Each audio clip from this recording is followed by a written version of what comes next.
આજના સમયમાં દરેકના જીવનમાં સમસ્યાઓ ખૂબ જ વધી રહી છે। એવા સમયે કેટલાક વિવિધ પ્રકારના સિદ્ધ અને કરી શકીએ તેવા ઉપાયો અજમાવી અને ઈચ્છિત લાભો મેળવી શકો છો। પહેલો ઉપાય છે લક્ષ્મી પ્રાપ્તિનો। તો લક્ષ્મી પ્રાપ્તિ માટે દૂધમાંથી ઘી, મધ તથા દહીં મેળવી શિવલિંગ પર ચઢાવી દો। ત્યારબાદ આંબળાનો મુરબ્બો શિવલિંગ પર ચઢાવી અને દૂધથી અભિષેક કરો। બીજો ઉપાય છે ઘરના પ્રવેશ દ્વાર પર કોળીઓનું તોરણ લટકાવવાથી ખરાબ નજરથી રક્ષણ થાય છે અને ઘરમાં લક્ષ્મીની વૃદ્ધિ થાય છે। ત્રીજો ઉપાય છે લક્ષ્મી પ્રાપ્તિ માટે શુક્રવારે અંધ વિદ્યાલયમાં બાળકોને સંતરા વહેંચવા। ચોથો ઉપાય છે બાળકોને અભ્યાસ સારો થાય તે માટે ગરીબ બાળકોને પુસ્તક તથા વસ્ત્રનું દાન કરવું અને આવી રીતે આર્થિક મદદ કરવી।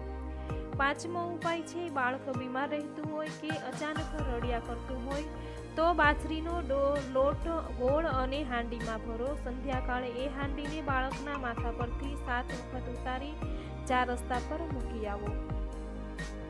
છઠ્ઠો ઉપાય છે દરિદ્રતા તથા દેવામાંથી મુક્તિ મેળવવા માટે પુરુષે જમણા હાથની અનામિકા આંગળીમાં પીળો પોખરાજ તથા ડાબા હાથની ટચલી આંગળીમાં ચાંદીની વીંટીમાં જડાવી મોતી રત્ન સોમવારે ધારણ કરવું। ધારણ કરતા પહેલા નીચેના મંત્રની માળા કરવી। મંત્ર છે ઓમ શ્રી શ્રીએ નમઃ, ઓમ શ્રી શ્રીએ નમઃ। આ મંત્ર 108 વાર કરી અને આ વીંટી ધારણ કરવી।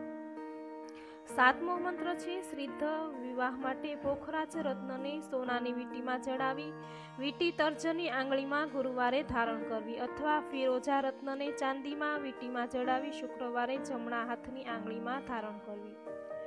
આઠમો ઉપાય છે મનોવંચિત જીવનસાથી મેળવવા માટે 5 મીઠા પાન બનાવી અને શિવ મંદિરમાં જઈ પહેલા ગણેશજીને, પછી માતા પાર્વતીને, ત્રીજું પાન સ્વામી કાર્તિકેયને તથા ચોથું પાન નંદીને અને 5મું પાન શિવલિંગ પર ચઢાવી દેવું।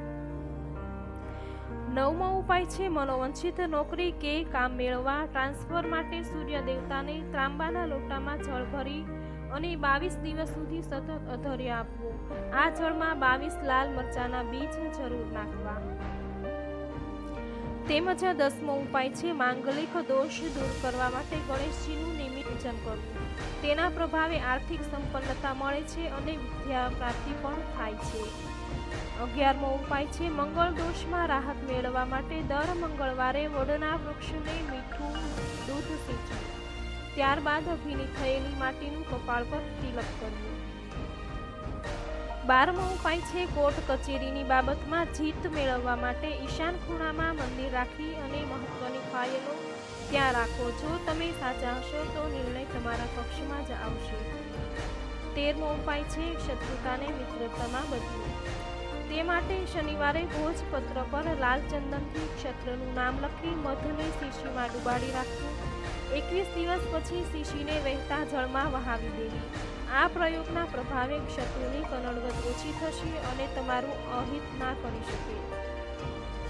14મો ઉપાય છે શનિ મહારાજની કૃપા મેળવવી માટે શનિવારના દિવસે 8 નંબરના ચામડાના જૂતા ભિક્ષુકને ઓમ સૂર્યપુત્રાય નમઃ મંત્રનું 8 વખત ઉચ્ચારણ કરી અને આપવા।